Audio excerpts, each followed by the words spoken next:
کہتے ہیں کہ کچھ افریقی قبائل بندروں کو پکڑنے کے لیے ایک انوکھی ترکیب اختیار کرتے ہیں۔ وہ ناریل میں ایک سوراخ کر دیتے ہیں جس میں بمشکل ہی بندر اپنا ہاتھ ڈال سکے۔ ناریل کے اس خول کے اندر بندروں کی پسندیدہ چیزیں بھر دیتے ہیں۔ بندر آتے ہیں اور پھر اسی خول میں ہاتھ ڈال کر ان چیزوں کو مٹھی میں بھر لیتے ہیں، مگر جب بھری مٹھی کے ساتھ ہاتھ باہر نکالنا چاہتے ہیں تو سوراخ چھوٹا ہونے کی وجہ سے وہ ایسا نہیں کر پاتے۔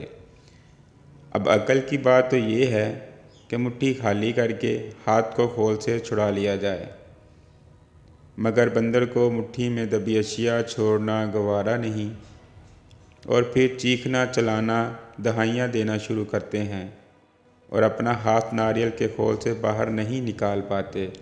شکاری آتے ہیں اور بندروں کو پکڑ پکڑ کر پنجرے میں ڈال دیتے ہیں۔ یوں ہی اپنی حماقت سے بندر آزادی اور خوشی گنوا بیٹھتے ہیں۔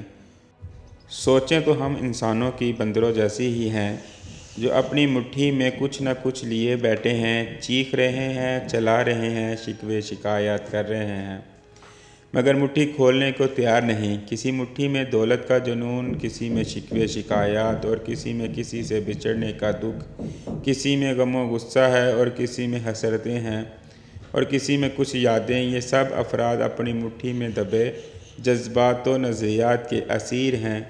اگر آج ہم اپنی مٹھی کو کھول کر ان چیزوں کو ہاتھ سے نکلنے دیں تو وہ سب چیزیں آزاد ہو سکتی ہیں، خوشی اور سکون پا سکتے ہیں، مگر نہیں، ان سب کو شاید ہمیشہ بندر بنے رہنا ہے اور اس نادیدہ مگر خود ساختہ پنجرے میں خود کو مقید رکھنا ہے۔